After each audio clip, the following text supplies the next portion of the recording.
Alright, so let's run through really quickly what we've done in the last year and what our intentions are for the next year. So quickly, the objectives is the project has evolved as terrain and dynamics of child protection and safety itself has new developments nationally. In 2018, the BTS campaign strategy has 3 overall aims.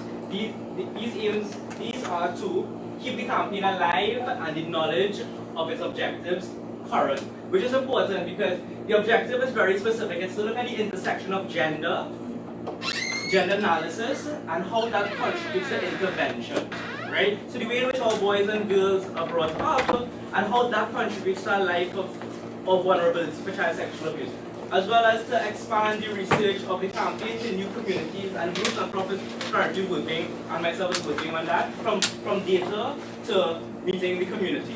And to consolidate the achievements of the campaign so far, this will be achieved through the current activities as well as specific initiatives over the period of this year. So that's basically what we're governed by. Next. BTS meeting, this is what we're at right now, right? The aim of the network has always been to expand the work beyond the IGDS, which is the overall institute of the university, and to identify sources of support in communities and to keep the campaign alive. That's why we invite persons like you, new persons, come through our doors, and we want you to be prepared, right? So we want to be able to, at this meeting, to report on the activities that take place since we last met, and most of us would have been in the last meeting, to discuss training needs and those interested in supporting and willing to participate in outreach, right? We understand that gender is a very young discipline, right? And it requires training and retraining and readjusting the narrative to include gender language to protect our children. And we want for you to tell us how could we help you understand gender realities as it relates to child sexual abuse. To get updates from members on their related activities. And we understand that the room is large, so we have a little data sheet that will go around, and you will just share with one, the ways in which we can help you as a learning academic institute, and then the things that you can help us to accomplish our goals. And to acquire members with resources available to use in outreach work, right? We have some things, and there's always a need for collaboration. Next. Just for the record, there are 3 reports in the last 3 years since I've been here, one in 2017, one in 2018, and then early 2019. So that could be made available to you, so I won't spend a lot of time on that. What we've done in 2019, training for BTS membership, and we partnered with the Coalition Against Domestic Violence, where members of that coalition, as well as some of our BTS members, have been trained in understanding child sexual abuse, gender, and basic intervention tools, right? And we've used the toolkit specifically. There's a sample in the back, however, the toolkit is available free online from the BTS website. It walks you through from games to activities to statistics and how to engage populations and people in understanding gender and child sexual abuse. BTS membership meeting anticipated. We wanna try to do this once a year at least, right? Around World Children's Day, which is around October, November. So we're clearly within that right now. There's a current project called Artivism, right? So like activism, but we're using art. Paint It Loud. It's an art project in schools, and we're partnering with the school social workers, the Carney Central to be specific, principals, art teachers, and well, obviously BTS, right? We want to have child abuse awareness month, and we want to have a symposium next year. But last year we did have one, right? And we partnered with the School of Education, BTS special edition. So for the 10th anniversary, Professor Reddock and a team of us agreed that we should do something with new data because 10 years have passed, and we know that we need to collect new data so we can share, so we can, tap into what is needed. We are currently doing some mentorship, BTS, with the Hewlett Law School, the Human Rights Committee, as well as the Institute for Law and Academic Studies. We're actually looking at a survivors. There's a group on campus called Survivor Scholars, and they want to do a booklet of narratives and stories around how survivors made it through university life, right? So we're currently in discussion with that. And produce an impact report. We've been here for 10 years. We need to know what we have done, right? So we're currently working on that. Produce an outreach and consultation. We're constantly doing outreach and consultations. If you know you're having an event and you want BTS, send us an early invite, right? We will either train you to either do the work yourself, or we'll try to get warm bodies to actually come out and share the information, right? Next. Activism quickly is just, trying to train a group of creative artists and art teachers and social workers on the issue of gender, child sexual abuse, and create a collective art piece to promote healing, intervention, and awareness that is situated around students' experiences. So this is what we're currently doing. Last term we did 2 schools, Krabi East and Sorority Girls. Right? So what they do is that they get training for 3 days around the statistics and understanding child sexual abuse. Then they create sample pieces, and then they engage the student body to get feedback onto what is the reality around child sexual abuse, how they feel, what messaging is needed. And this is the 2 pieces that came out. The first one is Krabi East, and they have a population of 700. We train just 25 students, and as a result, 700 students are going to benefit from the messaging alone, right? With Sorority Girls, again, also another population of 700 plus, and we trained 35 girls. And this is what they came up with. And I think it's really good messaging. It's a way to get young people involved, right? Use their creative skills, as well as bring a message that is across that is very vital in the schools, right? Right? We're currently in 2 schools right now, Asher Boys and Asher Girls. Again, populations of 700 plus. Right now we're training 400 girls. 40 girls and 25 boys. And I must say, our teachers and the principals are really dedicated, right? And I think I need to put in a plug here where I must say that this project has not cost much. It took 1 trained person from BTS to go into the schools, do the 3-day training. The principal and the schools donated the paint, and the art teachers just dedicated 3 periods. And the last week of school, and maybe a couple of days during vacation, to get this done. Right? So I'm saying that, activism and intervention could have impact. You just need dedicated, dutiful, warm bodies. Right?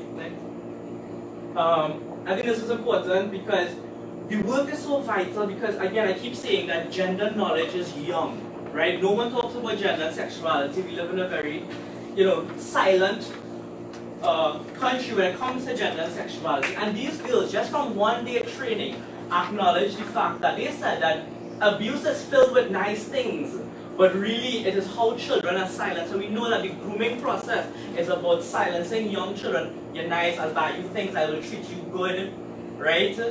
It's not always the harmful, violent approach that we assume, right? And these girls amongst themselves agree that their own student body might be silenced because they're being treated nice.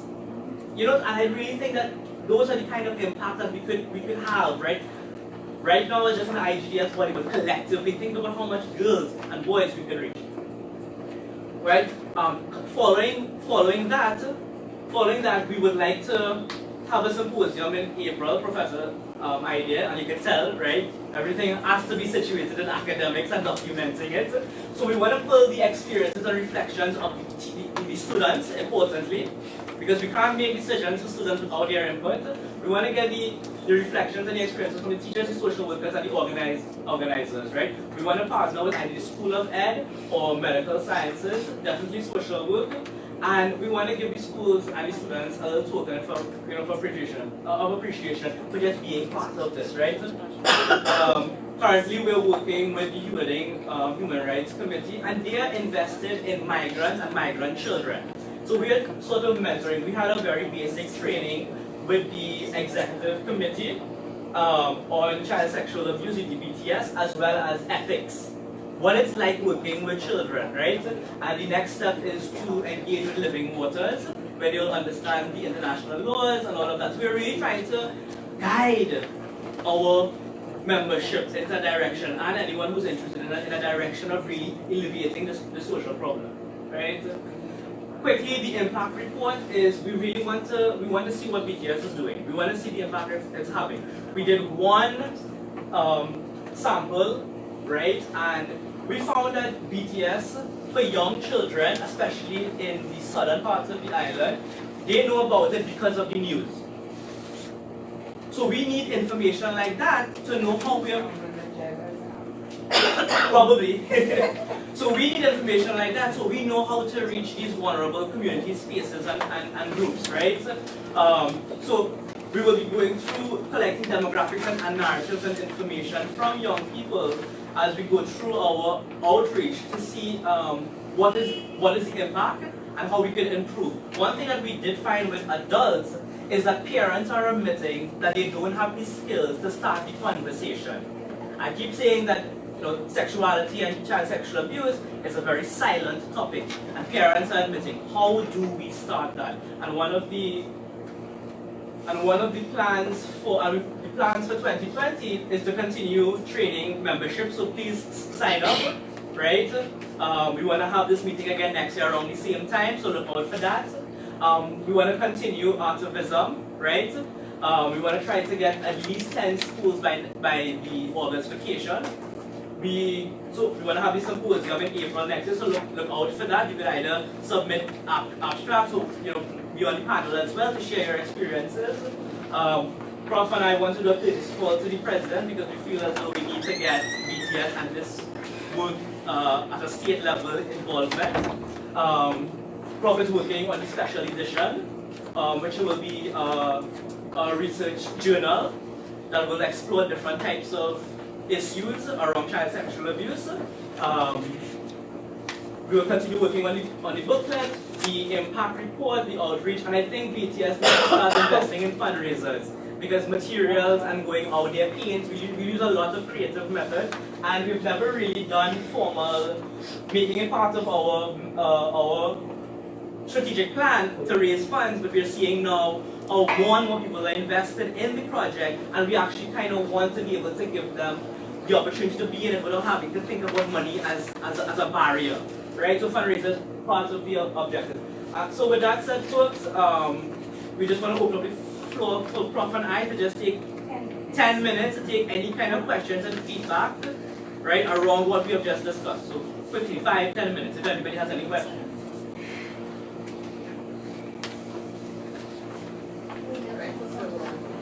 Question? Okay, so Dana says, if a deaf person is a victim of abuse, how would they be able to contact any authorities? Because it's difficult for them to contact, especially on their own. So let's say with a police station, even just to send a simple text, or in the case of like child line, they can't just pick up a phone and make a phone call. So I think that's an excellent point, and it's great for you to be here because we have a lot of service providers here. We have the TTPS, the Victim and Witness Support Unit, Childline, Coalition Against Domestic Violence. So I think this is an excellent opportunity for us to become more aware of this group that we have not always catered for, and to ensure that maybe in each of our institutions you have at least 1 or 2 persons who's trained to sign, who can communicate, so that deaf and hearing impaired people can feel comfortable with the entity system. So I think that's one important takeaway that we can leave with. Thanks very much for that question. Yes, and for raising our awareness. Yes, Captain says absolutely. So thanks very much for the question and for raising our awareness. Yes. Any other questions, comments? Anything for the activity? Okay, now there are some snacks at the back if you need to know. Yeah. No, No, it's fine. I just feel sorry for you coming out away from work. What are you saying, Roberta? Okay, so that's it. We're going to move on to the next. Yep. One more question. Yes, awesome. But since that your focus, your activism on lectures, you also have that school, so have a lot of approaches to that because they are a vulnerable population. So just because the partnership was allowed by the social work unit in Central, and also it's important to know that some of the higher numbers of child sexual abuse actually exist in the Central area. So it was actually kind of fitting for us to be there. But yes, we're actually looking at primary schools, but that also requires a certain level of thinking through how that happens, because the way we will bring the information to secondary schools students would be different than how we would bring it to the primary school and then now the hard of hearing. So thank you for that. I think that's a real challenge for us to attempt to address. Yes, thanks for bringing it to our attention. Okay. Any others? Thank you very much, Marcus.